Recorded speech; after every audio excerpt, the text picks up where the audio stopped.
Des cellules de 9 mètres carrés pour 2 personnes avec obligation d'y passer 22 heures sur 24 et en ayant droit qu'à 2 douches par semaine. Ce sont ces conditions que 2 détenus de Forêt et de Lantin ont dénoncées auprès de la Cour européenne des droits de l'homme.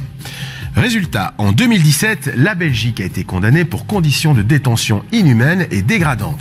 Et le gouvernement fédéral, pour faire des économies, veut encore réduire le nombre de gardiens pénitentiaires au risque de rendre intenables les conditions de vie derrière les barreaux, que ce soit pour les détenus ou pour les gardiens.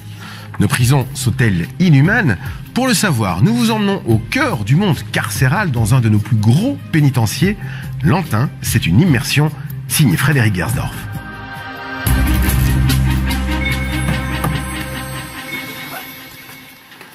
Dans lui, tout ce qui est métallique, bac, montre, ceinture. Ouais. Non, parce que le détecteur.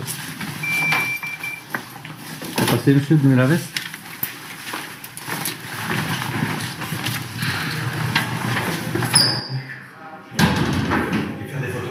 Être écroué, emprisonné. Une première pour François. En quelques minutes, il va passer du statut d'homme libre à celui de détenu.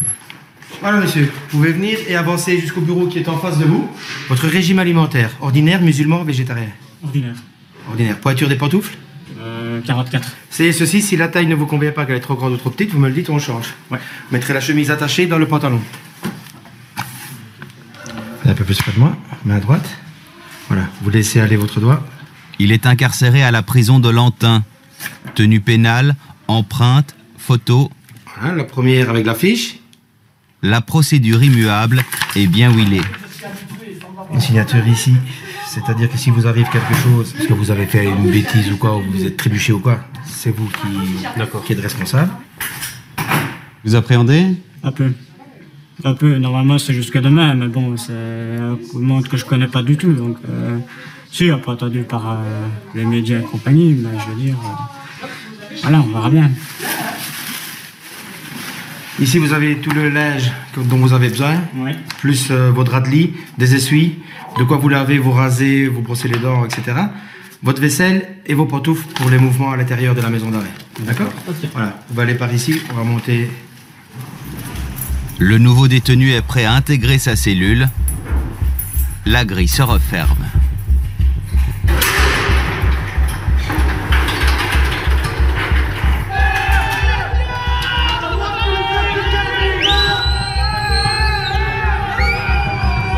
Pour François, c'est donc un saut dans l'inconnu. Lantin compte près de 1000 prisonniers. À leurs pieds, les rats. Eh les gars, il faut dire la vérité, hein. Ça, c'est pas beau, hein, ça. Tu vas attraper la peste avec ça, hein. T'entends ce que je te dis? On a des rats comme des chats, je vois. La peste t'attrape ici. Même aux zoo, ils sont pas comme ça. En mai 2017, la Cour européenne des droits de l'homme estimait les conditions de détention dans cette prison inhumaines et dégradantes. Que se passe-t-il derrière ces murs? Comment vivent les détenus? Travaillent les agents pénitentiaires? Allez, monsieur, dans une salle. Allez. Nous avons passé plusieurs jours au cœur de la plus grande prison de Belgique pour répondre à cette question. Nos prisons sont-elles inhumaines?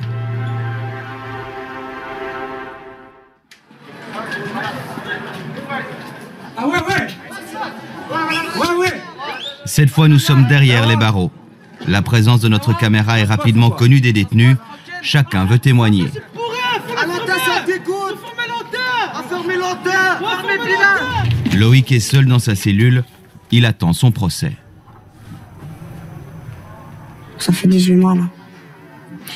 Ben, les conditions de détention, comme vous le voyez, c'est pas terrible, hein.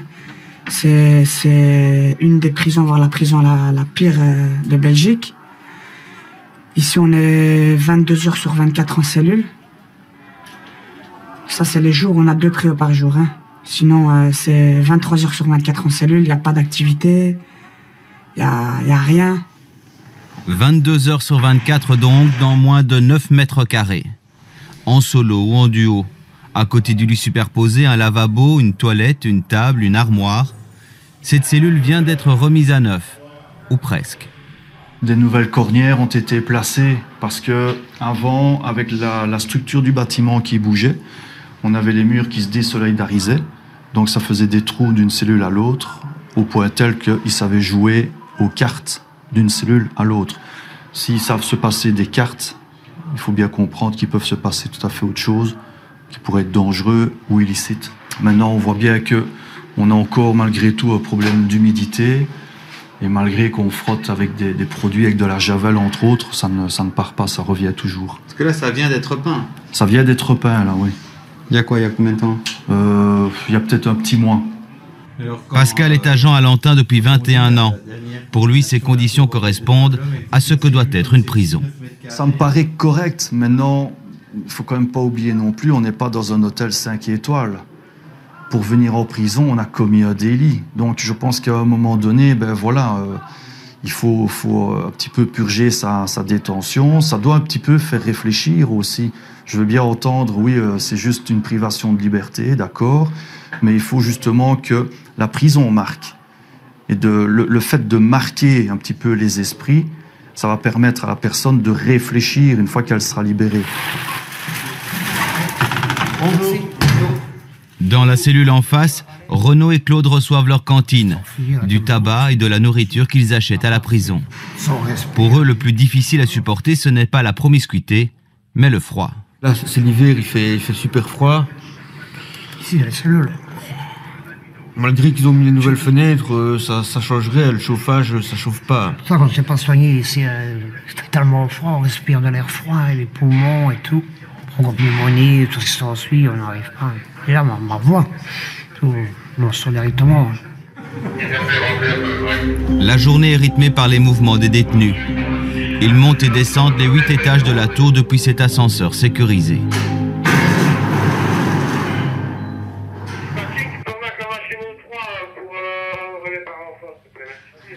Un ascenseur commandé depuis ce poste. Au plafond, une plaque en plexiglas décorée de petits poissons. Il y a des fuites à l'étage, alors ça coule ici. Et au lieu de réparer, c'est une solution provisoirement provisoire. Donc l'eau coule là-bas et puis descend et retombe où elle peut. Donc pour éviter que l'eau coule sur la console, on a mis cette plaque. Voilà. Il y a quand même 2 machines avec le courant en dessous. Voilà. Et donc l'eau tombait à un moment, donc maintenant elle tombe plus loin. C'est la console qui gère toute la tour. Oui. Donc ce serait plutôt fâcheux qu'elle... Gênant. Gênant. L'insalubrité n'est donc pas que dans les cellules. La tour, où sont incarcérés 540 détenus en attente de jugement, devrait à terme être détruite. Décision du gouvernement. Mais Lantin, c'est plusieurs prisons en une. L'enceinte abrite également une annexe psychiatrique, une polyclinique, une prison pour femmes et enfin la maison de peine où sont enfermés les condamnés. Dans ce dispatching, les agents pénitentiaires sont censés avoir un œil sur tout, sauf que sur les écrans, les images sont floues, brouillées, quand les moniteurs ne sont pas hors service. Ils sont défectueux depuis pas mal de temps. Nous avons 8 écrans qui devraient fonctionner. Il y en a 1 sur 8 qui est en état. Ça fait longtemps que c'est comme ça? Non, ça fait plus ou moins 2 ans. Il y a des parties importantes de la prison qui ne sont pas du tout couvertes là, par des caméras? Oui, tout à fait. Mais je ne vous dirai pas les quoi, vous comprendrez pourquoi. Et donc ça pose un problème pour la sécurité? Bien sûr, parce que lorsque nous avons des mouvements de détenus, notamment quand il y a un mouvement de musculation, puisque là c'est la caméra qui donne accès à la salle de musculation, nous ne pouvons pas suivre tout le mouvement en son continu, et voilà, ça peut poser problème s'il devait y avoir une altercation entre détenus, voire entre détenus et le responsable de la musculation. C'est dans ces conditions particulières que travaillent les surveillants. Bonjour à tous. Paco, Renier, Stevens. Ce matin-là, 6 heures, c'est l'appel. Premier S, Georges. Voilà, bonne journée à tous. Merci. Chaque équipe se dirige vers sa section.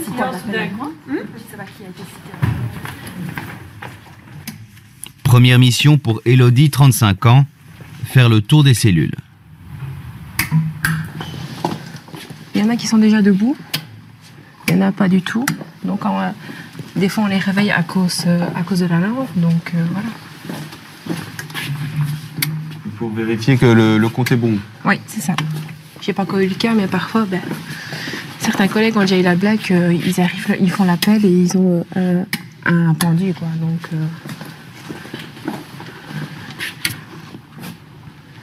Généralement, ils sont tous dans le lit. Sauf pour certains qui prient déjà le matin. Les 42 détenus de l'étage sont bien là. Café? Le café servi, les médicaments distribués, les 3 agents de niveau ont un temps de pause. L'occasion de revenir sur les 55 jours de grève des gardiens qui ont paralysé les prisons en 2016. Le gouvernement n'a pas voulu bouger, donc ça n'a servi à rien. Maintenant, bon, les besoins financiers ont fait que tout le monde a dû arrêter. Sinon... Le plan de rationalisation du ministre de la Justice, Koen Geens, est effectivement entré en vigueur. Conséquence, moins d'agents par détenu. Si on rationne encore la rationalisation, on va être dans l'insécurité totale. Donc là, on travaille limite, quoi. Je veux dire, on est au minimum. Ici, on a la chance de travailler à 3 agents. Là, il y a d'autres dans la maison d'arrêt et tout ça, ils n'ont pas cette chance-là. Donc, certaines personnes ne pensent pas. Mais la sécurité, c'est ce qui est le plus important. Et si on se retrouve ici, par exemple, à 2, fonctionner, ça va être difficile. Point de vue sécurité, vraiment, si on nous rationalise encore, ce sera plus possible. Le directeur de la prison a perdu 36 agents pénitentiaires dans la réforme. Moins de personnel, manque de moyens, faire tourner l'établissement au quotidien devient très compliqué. Je pense qu'on a atteint une limite en dessous de laquelle ce sera difficile de fonctionner à l'avenir si d'aventure on devait encore descendre en dessous de cette limite. Vous êtes à la corde, comme on dit. On est bien à la corde, là, oui. Et on ne peut pas toujours se baser sur la bonne volonté des gens. Je crois qu'il y a quand même un minimum qu'il faut accorder, que ce soit aux détenus et au personnel aussi. On ne peut pas tous les jours de l'année venir travailler dans des conditions difficiles en ne sachant pas si on sera assez pour pouvoir faire un mouvement en sécurité. On ne peut pas non plus, quand on s'adresse aux détenus, dire je ne sais pas si aujourd'hui vous aurez préau ou vous n'aurez pas préau parce que le personnel n'est pas en suffisance. Voilà, je ne sais pas non plus si vous aurez du chauffage cet après-midi. Donc voilà, il y a quand même... On est une entreprise importante avec 1000 détenus et 800 membres du personnel. Et chacun a droit quand même à pouvoir évoluer, qu'il soit détenu ou bien qu'on soit membre du personnel dans un contexte suffisant. T'en manques 2? Ouais, mais écoute, c'est pas grave, je m'en fous, j'ai ouvert, mais juste pour la prochaine fois qu'ils regardent. Oui, mais enfin, non, si tu payes 25, on te livre 25. Maintenant, ils sont peut-être tombés à court aussi. Hein. Pascal est interpellé par un détenu. Sa commande de nourriture n'est pas complète. Non, maître Accard, je vais le signaler au chef de niveau. Ça va? Oui. Vous essayez souvent de discuter comme ça avec les détenus, d'essayer d'aller au-delà des choses plus Quand on a le classiques. temps, oui. C'est pas toujours évident, mais quand on a le temps, oui. C'est ça que j'aimais bien auparavant, quand on était en suffisance, avoir la rationalisation, qu'on avait le temps justement de passer un petit peu dans les cellules, de s'asseoir 5 minutes avec l'un ou l'autre. Et bien souvent, on apprend beaucoup de choses. Sur la prison, on apprend beaucoup de choses sur le détenu, tout ce qui est trafic et tout ça. C'est très intéressant et ça permet de garder justement ce contact humain. Et ici maintenant, on nous demande de faire de plus en plus, en étant de moins en moins, et on n'a plus le temps. On n'a plus le temps. C'est vraiment, c'est à la volée maintenant. Et donc sur le contact humain avec les détenus, ça a des répercussions? Oui. Et ici, voilà, c'est primordial. Ici, si maintenant je ne réponds pas à sa demande, qu'est-ce qui va se passer pour un départ de 2 boîtes de thon qui manquent? Ici, voilà, j'ai pris le temps 2 minutes de discuter avec. Je vais essayer de régler son problème avec le chef de centre. Et voilà, c'est terminé. Et si vous n'avez pas le temps d'en discuter, il pourrait s'énerver. On va monter dans un conflit. Parce que lui attend une réponse qu'on ne lui amène pas. Donc le conflit va empirer. Monsieur Dollar est toujours ici? D'accord. Témoin de cette situation, source de tension, Solange, bénévole, membre de la commission de surveillance de la prison. Elle visite chaque semaine plusieurs détenus. Ici, un homme, mis au cachot. Bonjour monsieur. Vous avez déjà été au rapport de la direction pour voir combien de temps vous allez rester ici? Il m'a dit 12 jours. Donc vous avez été au rapport? Oui, oui. Ah, donc si vous avez que 2 jours, c'est pas quelque chose de trop grave que vous avez fait? Non. D'accord, ça va. À leur demande, les détenus peuvent se confier. Alors comme vous le savez, je suis de la... Ce qui leur manque visiblement. Je viens un petit peu voir. Notre seul moyen de communication, c'est de taper sur la porte. C'est vrai. Mais s'il n'y a personne qui vient, Il y en a qui ont essayé de se pendre et tout. Le garçon, il a frappé pendant 2 heures sur la porte. J'avais personne qui est venu. On a personne à qui parler. C'est juste des ferme ta gueule et on tape dans la porte et on nous fait des menaces de rapport pour lui. Lui, il s'est fait attraper dans un couloir. Il fait 1m50, lui. Il s'est fait attraper dans un couloir. On l'a soulevé, on l'a stronné et tout ça. Mais c'est lui qui fait du cachot après. Qu'est-ce qu'on a comme premier dessin ici? Un chou. Un chou. Le deuxième, qu'est-ce que c'est? Un caillou. Des cailloux. Et puis un hibou. Et le dernier, un clou. Cours d'alphabétisation ce matin. En dehors du bodybuilding, c'est une des rares activités organisées pour les prisonniers. Ces élèves sont donc là pour apprendre à lire et écrire. Du moins, c'est ce que l'on imagine. Et hibou fait partie des 7 mots qui ne suivent pas la règle du pluriel en ou. Je viens ici pour passer le temps, pour sortir un peu de cellule. Car j'ai mon diplôme, je n'ai absolument pas besoin de ce cours-là. Le professeur le sait, mais je viens pour sortir un peu de cellule parce qu'on est trop en cellule. C'est uniquement pour cette raison. Vous savez lire, vous savez écrire, mais vous venez quand même au cours d'alphabétisation. Oui, j'ai mon diplôme en langues étrangères, donc qui dit langue étrangère, dit fatalement, je comprends, j'ai écrit le français sans faute d'orthographe. Je viens juste pour passer le temps, sortir des cellules. Autre motivation, s'ils assistent aux cours, les détenus reçoivent chaque mois une somme d'argent. On est payé presque 45 €, 50 € maximum. C'est la 3e fois que je fais les cours, la 4e même. Donc vous venez au cours et vous revenez au cours pour avoir cet argent? Ouais, pour avoir ma télé, pour ne pas rester en cellule. Mais vous apprenez quand même quelque chose? Je l'ai déjà appris, ça, je l'ai déjà appris. Vous pouvez demander à la prof, je l'ai déjà fait 3 ou 4 fois. Je peux le comprendre. Quelque part, ils sont rémunérés petitement, mais ils sont rémunérés. Comme mon élève a dit, ça peut permettre de payer la télé, de s'acheter un peu de tabac, pourquoi pas? Pourquoi pas? Mais en même temps, ils travaillent, ils ne sont pas là à glander en classe. Donc je les fais bosser aussi, et pourquoi pas? Même si c'est la 4e fois qu'ils suivent le même cursus. En promotion sociale, ils peuvent refaire plusieurs fois le même cursus, ouais. Sauce? Le cours terminé, retour en cellule. Pour Daniel, c'est l'heure du repas. Au menu, boulet sauce lapin, frites. Il y a des régimes alimentaires différents? Oui, ça c'est le régime musulman, ça c'est le régime ordinaire, et ici il y a le régime végétarien. Salade de concombre pour les véganes. Ouais. Il y a même des fois des régimes édentés, etc., ou sans graisse, sans sel, pour les diabétiques. Voilà, il y a vraiment tout ce qu'il faut en fait. Chaque détenu est nourri pour moins de 4 € par jour. Dans leurs 9 mètres carrés, les 2 co-détenus ont des difficultés avec cette cohabitation forcée. Vous voyez, c'est comme du camping, on va dire. Oui, ça arrange comme on peut. Pour la toilette, on peut avoir un paravent, j'ai mis un drap ici, comme ça quand t'es devant la toilette, ouais, il y a un paravent ici pour se cacher. On se met sur le lit, comme ça, ça laisse un petit peu d'intimité à se mettre à la toilette. Ouais, il se cache, il va là au-dessus du lit, pendant qu'il va à la toilette, moi, pareillement. N'importe qui peut venir à l'auto à tout moment, ou un agent ou quoi, et le voir en pleine toilette, ils ouvrent la porte sans prévenir. Vous êtes en pleine toilette, c'est pas fort agréable. Donc on n'a pas beaucoup d'intimité. Et vous voyez l'état de la cellule, et encore c'est une cellule relativement jolie, parce que je l'entretiens, je la nettoie, et malgré ça, regardez quand même l'état. Je trouve ça, en 2017, je trouve ça quand même, c'est pas normal. Mais moi je dirais moins que les Américains. Alors pour passer le temps, il y a la télé bien sûr, la discussion avec la cellule d'à côté. Abdel, Sofiane,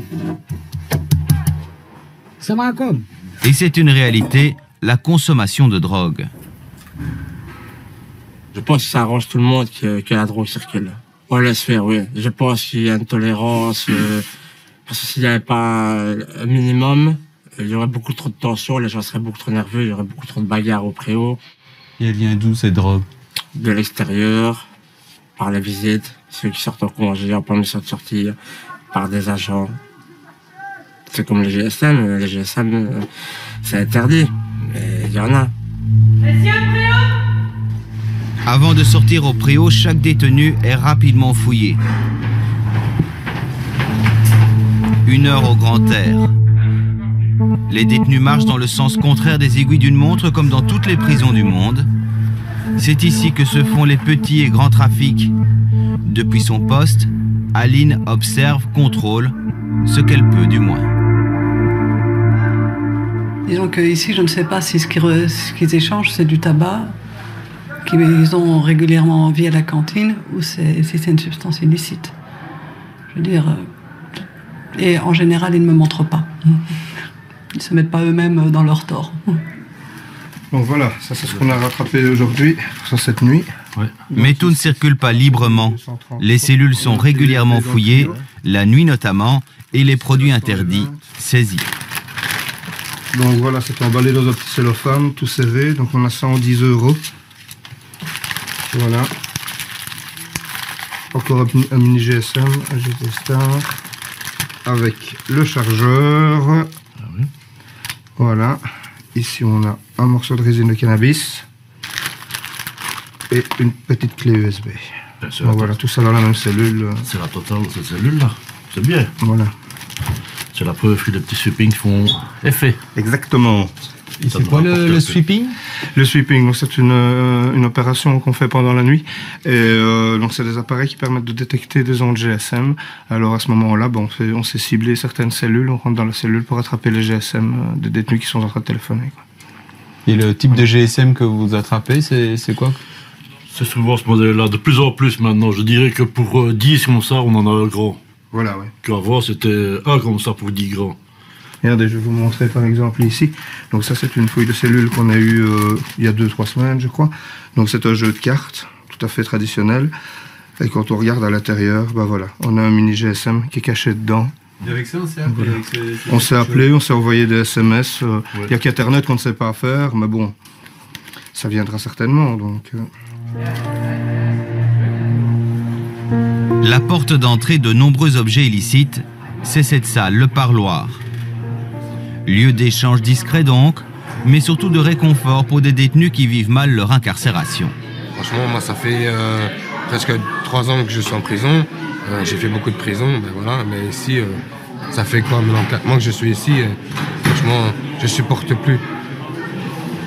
Qu'est-ce que vous ne supportez plus? L'incarcération, surtout ici, quoi. C'est ça que je demande un transfert, quoi. J'ai demandé un transfert, quoi.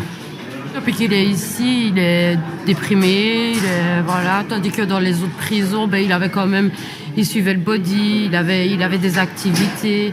Et les matons, je vais dire, nous traitaient comme des êtres humains, quoi. Maintenant, ils ont leur métier à faire, c'est certain. Mais si nous, en tant que visiteurs, on est traités comme des détenus, limite. On n'a même pas un bonjour ou quoi que ce soit, on nous parle mal. Et depuis qu'il est ici, ça ne va pas. D'ailleurs, il a demandé un transfert à Oden parce qu'ici, ça ne va pas, ça ne va vraiment pas.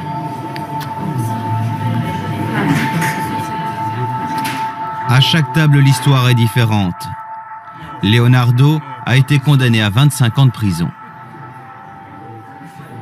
Nous, on n'est que nous deux à venir le voir. Et alors, je pense que dans la vie, on a besoin de l'entourer aussi, les gens. Parce que pour moi, mon frère, pour moi, personnellement, c'est une erreur pour lui. Il ne devrait pas être ici. Alors voilà. Et je pense par amour pour mon frère, je viens le voir. Ce Limbourgeois a déjà purgé 4 ans. Il passera donc encore une longue période dans sa cellule, en excellent état, au regard de bien d'autres. Ici, je vais dire que ça va encore. Mais ça reste quand même toujours une détention. C'est le manque de liberté qui pénalise plus le détenu. Mais c'est vrai que pour les parties civiles, c'est normal. Mais il ne faut pas que les gens sortent de prison en ayant la rage dans le corps pour dire, voilà, la prison, ça m'a détruit. Il ne faut pas que la prison détruise les gens. Il faut que la prison aide les gens pour quand ils sortent, moralement, en tout cas. Il faut que ce soit un lieu de reconstruction plutôt qu'un lieu de destruction, c'est ça que vous voulez dire? Bien sûr, ouais. Mais avec un bâtiment délabré, des détenus parqués en cellule sans activité ou presque, du personnel mis sous pression, les conditions actuelles d'incarcération à Lantin permettent certes de punir les délinquants, mais pas de préparer leur réinsertion dans notre société.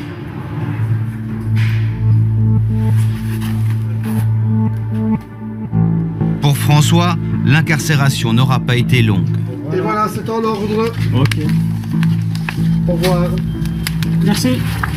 Il est libéré et sera placé sous bracelet électronique, mais ce passage en prison, il s'en souviendra.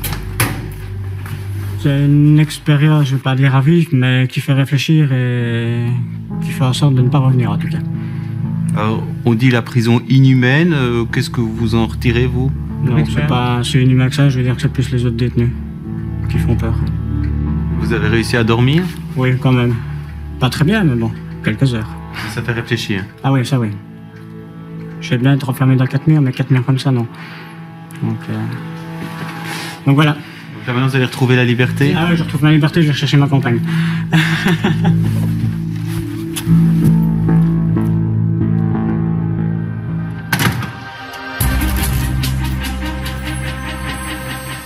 Lantin est une des prisons belges où l'on meurt le plus, 30 décès par an depuis 2010. Et son modèle de méga pénitencier divise et devrait faire partie du passé selon certains. Mais il faut souligner que parmi nos 35 prisons nationales, il existe des établissements plus petits, presque familiaux, pourrait-on dire. C'est le cas de la prison d'Arlon. Alors est-ce que les gardiens ou les prisonniers s'y sentent mieux? Nous avons voulu comparer et c'est la deuxième partie de notre immersion en prison.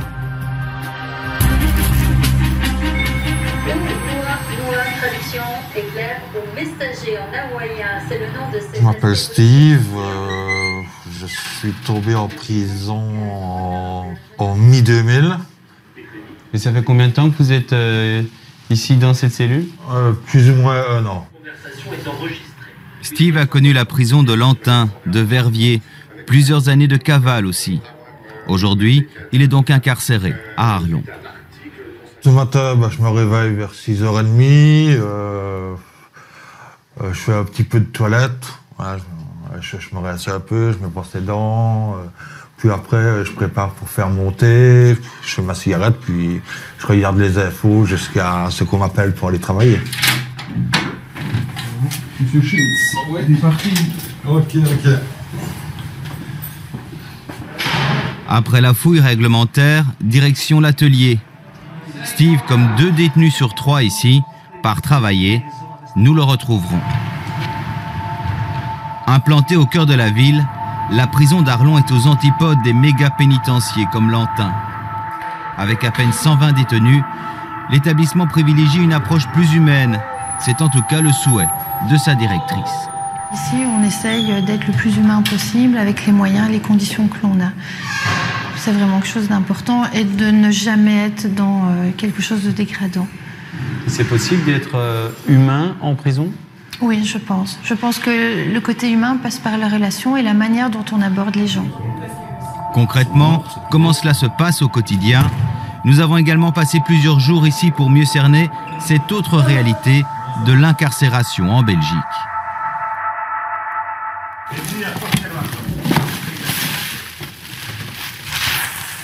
Des paquets de sucre, par milliers. Les détenus les trient, les comptent, un par un. Alexandre, 25 ans, est à la tâche. Ils mettent 100 sucres dans une boîte, puis on les met sur le carton. Chaque plateau, quand ça se produit, c'est 55. Donc plus tu produis, plus tu auras. Moins tu produis, moins tu auras. Et donc à la fin du mois, ça vous fait combien? Ça dépend de ce qu'on produit. On peut arriver à 50, 60, 70 euros. Avec 70 euros par mois, on parle ici plus d'une gratification que d'un véritable salaire. Pour Steve, c'est trop peu. Ceux qui n'ont personne derrière eux, ils ont besoin du travail pour pouvoir faire des cantines et se nourrir. Mais voilà, disons que le travail en lui-même en prison, à part l'argent et être hors de cellule, ça n'apporte strictement rien. Mais cette mise au travail des détenus aurait surtout une autre vertu, faire baisser la tension en prison. Ça leur permet d'être occupés psychologiquement et de ne pas penser forcément à leurs soucis.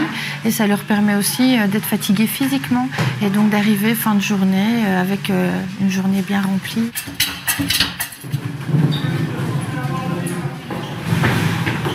Eva Dominguez dirige l'établissement d'Arlon depuis près de 20 ans. Elle retrouve le responsable des agents pénitentiaires.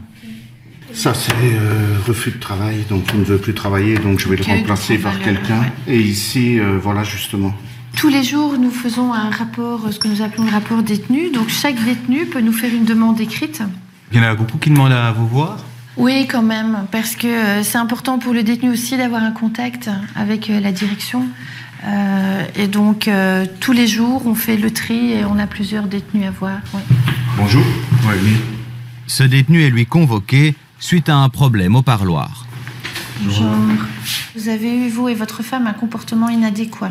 Monsieur a également été au distributeur des boissons et a voulu se rendre dans les WC visiteurs alors que la visiteuse s'y trouvait. Il continue malgré plusieurs remarques. Je vous écoute. Je suis un impulsif. Je comprends, il y a juste que c'est pas l'endroit pour l'être. Bah ouais, non, mais je sais, le distributeur, il était là, l'intérieur là, j'ai fait ça. Alors j'entends bien que c'est difficile, on va couper la poire en deux. Je vais faire retomber le sursis de la moitié, ok? Parce que j'entends qu'il y a quelque chose qui se passe avec votre compagne, mais vous, de votre côté, vous devez me promettre une chose, ça ne se reproduit plus. Chaque cas est différent, ici un problème médical. Vous m'avez fait une demande, expliquez-moi. Le docteur ne veut pas donner mon traitement. Alors le docteur, il veut pas vous donner votre traitement parce que peut-être que c'est pas ça dont vous avez besoin. C'est lui qui sait ce qu'il vous faut. Qu'est-ce qui se passe? Le médecin le voici. Face à lui, un toxicomane en manque. Je consomme la drogue dure, t'as compris? J'essaye de faire sevrage, t'as compris? De 15 jours, j'arrive pas à dormir. J'ai mal ici. Je vais pas prendre méthadone. Mais je pense que c'est dur un peu. Moins d'1 minute plus tard, il reçoit un traitement. Écoutez, on va essayer du diazépam. 10 mg. Matin, midi et pour la nuit. On va essayer ça pendant 15 jours. Merci beaucoup. Ça va? Ça va, merci beaucoup. Allez, bon courage. Okay, merci beaucoup. Bonne journée. Vous ne lui posez pas plus de questions sur ce qu'il consommait, en quelle quantité, tout ça? Il m'a parlé de drogue dure, donc il ne consomme jamais trop peu de drogue dure. C'est toujours à des quantités relativement fortes. Quelle est la proportion de détenus qui continuent à se droguer en prison? Oh, je dirais que, bon, globalement, à mon avis, globalement parlant, certainement 50%. 50% minimum, un chiffre important. La même proportion nous était rapportée à Lantin. Ça va, messieurs? L'infirmière distribue les médicaments en cellule. Entre la méthadone, les calmants et autres, cela prend du temps.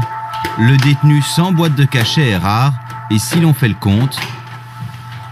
16. Donc sur 21 détenus, il y en a 16 qui prennent des médicaments. Et donc c'est difficile de survivre à la détention sans aide médicamenteuse, entre guillemets? Oui.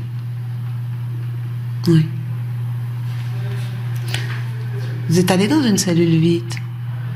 Vous êtes enfermé dans une cellule vide où il n'y a pas de clinch à la porte. Faites le test. Ça génère de l'angoisse, du stress? Faites le test. Quand vous vous dites, ah ben je vais, mince, il n'y a pas de clinch. Après, vous allez essayer de dormir en vous disant, si je dois prendre ma douche, je dois frapper pour qu'on m'ouvre la porte pour que je puisse aller prendre ma douche demain matin. C'est pas très gai, hein? Oui. J'arrive. Voilà. Premier interlocuteur des détenus, les agents. Oui. Florent travaille depuis 4 ans à Arlon. Il est beaucoup sollicité. Et vous prenez le temps de discuter comme ça avec le détenu, quand ils ont de récriminations? Oui. Si ça m'arrive de discuter peut-être sur une durée de 25 minutes avec un détenu. À partir du moment où il n'y a pas un mouvement à ce moment-là, ou qu'on n'a pas besoin de moi quelque part, rien ne m'empêche, je vais dire, d'aller parler avec un détenu. Vous êtes parfois assistant social, psychologue, gardien, un peu tout? Oui, on peut dire ça comme ça. On est les premiers à leur ouvrir la porte, je vais dire. Donc à partir du moment où quelqu'un a un problème d'ordre familial ou à l'extérieur, ben, la première personne qui voit, c'est nous. Bonjour. Le plus difficile à gérer, c'est Pour moi, c'est quelqu'un qui en a marre, qui parle de suicide, qui pleure, pour moi, c'est le plus difficile. Quelqu'un qui s'énerve, je vais dire, à un moment donné, on va trouver une solution, il y aura toujours une solution à ça. Mais quelqu'un qui est malheureux, qui pleure en cellule, qui est vraiment plein de déprime, pour moi, c'est le plus compliqué. Ok, je vais aller manger et je demande en même temps, ok? Combien cage? Ça va? Ça va. Allez, bon appétit. J'arrive. Conserver ces temps de discussion avec les prisonniers se complique avec le plan fédéral de rationalisation des effectifs. L'organisation de la prison a donc ici été repensée. Je sais même pas quoi. Bon appétit. À l'atelier, c'est la pause de midi. Les travailleurs mangent désormais sur place pour éviter un mouvement de détenus inutile. Un repas en groupe, cela coupe également de l'isolement en cellule. J'ai vu des reportages sur des prisons à l'étranger, en Russie, en Afrique et tout cela. Excusez-moi, là, ici, c'est un 5 étoiles. C'est vrai, ici, surtout Arlon. Ici, c'est Arlon, c'est un petit prison. Voilà, en conditions, c'est pas strict. C'est pas qu'on n'est pas vraiment. Moi, pour ça, je ne me sens pas en prison. Voilà. Je ne me sens pas en prison. Dans un centre, je ne sais pas, un truc comme ça. Même le premier article sur le bien-être. Et pour partager leurs expériences, les détenus ont leur propre journal, le yo-yo. Cet après-midi-là, ils relisent les prochains articles. Prenons soin de nous-mêmes, ayons une bonne hygiène. Il serait plus simple de se respecter mutuellement. À 42 ans, Maxime a déjà connu de nombreuses prisons. Son avis est bien tranché. Arlon est une prison, je vais dire, c'est le Hilton des prisons belges. Il faut bien se rendre compte. Et par rapport à ce que vous avez connu à Lantin, par exemple, c'est une grosse différence. Oui, hein. Il n'y a pas photo. Hein. Il n'y a pas photo. Quand vous mettez 700 individus les uns sur les autres dans une tour infâme où il règne une odeur pestilentielle et que la plupart des détenus sont aux abois et qu'en plus on vous déshumanise complètement dès l'entrée, il est clair que vous tombez dans l'antichambre de l'enfer là-bas. Et qu'est-ce qu'il y a plus d'humain ici? Qu'est-ce qu'il y a plus d'humain? Le cadre. Le cadre, c'est une plus petite prison, donc je vais dire, pourtant j'ai eu dur à l'accepter et j'ai même dur à le dire, je ne le dirai pas, ce n'est pas une prison familiale, mais c'est une prison plus conviviale. Voir la prison de l'intérieur, c'est ce que sont venus faire ces visiteurs d'un jour particulier, des magistrats. Vous avez les sections 1, 2, 3, 4, 5, 6. Eux qui placent des personnes en détention sont donc confrontés au monde carcéral. Et la vue, pas de lumière, petit, sombre. Je pense que tout le monde devrait visiter un jour dans sa vie une prison, parce qu'il y a un discours qui est tenu par beaucoup de gens dans la population de dire oui, mais les détenus ont des conditions très agréables, ils ont la télévision, etc. Je crois que concrètement, quand on se rend dans une prison, on réalise ce qu'il en est effectivement. Et je pense que, comme le disait une de mes collègues, la privation ici, c'est la privation de liberté, c'est pas la privation de dignité. Donc ils ont aussi effectivement des droits et des possibilités, mais être privé de liberté, ce n'est pas rien. Et je pense que pour un magistrat, c'est fondamental de se le rappeler. L'après-midi, par petits groupes, les détenus profitent du préau, à peine plus grand qu'une cour d'école. Chef 7e, bloc le 704. Merci. Tous les mouvements de la prison sont contrôlés depuis cette salle. Une simple pression sur l'écran et une porte s'ouvre. Une porte malencontreusement mal ouverte, ça peut partir en vrille tout de suite. L'installation contraste avec le dispatching de la prison de Lantin. 130 nouvelles caméras ont été installées. D'ici, vous voyez tous les couloirs de la prison. On voit l'ensemble de l'établissement et on peut sélectionner les endroits que l'on veut visualiser, suivre un mouvement collectif, s'assurer que tout se passe bien dans une activité ou autre. Troisième, je fais monter des 3 TI. 300 Fin de journée à l'atelier, Alexandre et Steve regagnent leur section.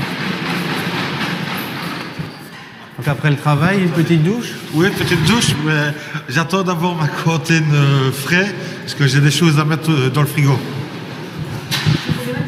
Ah, ça va, merci.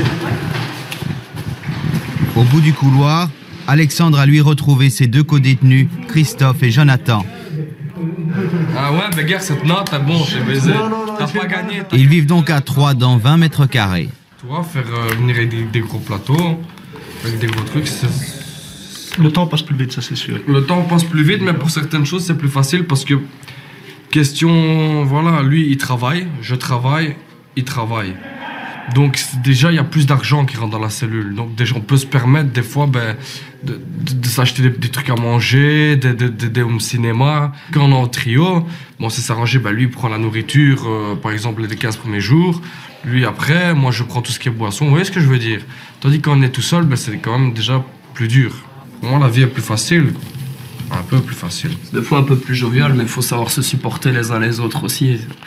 Parce qu'on n'a pas tous la même caractère non plus, donc des fois, ça va, des fois ça va pas, des fois il y a des petites disputes, mais il faut rester diplomate, faut pas non plus se mettre dans la gueule, quoi. Qu'est-ce qu'il y a comme différence entre Arlon et les autres? Ici, c'est un peu un home, on va dire. Un home? C'est vraiment très calme. Moi, j'étais dans une prison comme Andenne, il y a 500 détenus, ça bouge, il y a du mouvement, il y a des bagarres tout le temps, il y a des... Vous voyez ce que je veux dire? Ici, quand je dis c'est un home, c'est parce que voilà, il n'y a jamais d'intervention. C'est une prison familiale, on va dire. Tout le monde va s'entendre bien, plus ou moins bien avec tout le monde. Il y a un respect mutuel qu'on instaure ici aussi dans la prison. Parce que ici, il y a 100 détenus. On a vite connu les 100 détenus, on savait qui s'entendre, qui ne pas s'entendre. Ce soir, en plus des tartines au fromage fournies par la prison, il cuisine des lentilles. Steve, lui, se prépare des pâtes carbonara. Disons que j'aime bien me faire à manger, donc on essaye quand même d'avoir des beaux ingrédients. C'est pas toujours évident, vu que ça coûte quand même assez cher. Mais voilà, disons que de temps en temps, on essaye de se faire un petit plaisir. Des amis lui envoient de l'argent pour payer cette nourriture supplémentaire. Mais malgré cela, l'enfermement lui pèse toujours. Ah, vous n'avez qu'à regarder, il y a les barreaux, on sait où on est. Hein.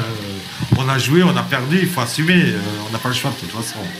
Donc, le truc qui manque le plus ici, c'est la liberté et avoir une femme dans ses bras.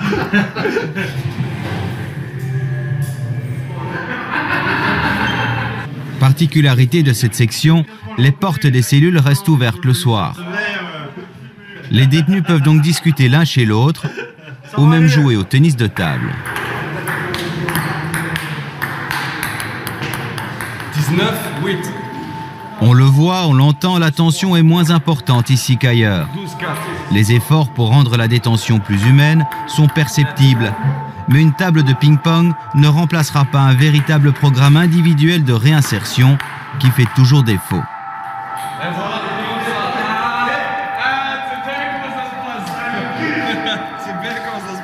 Messieurs, fin des activités.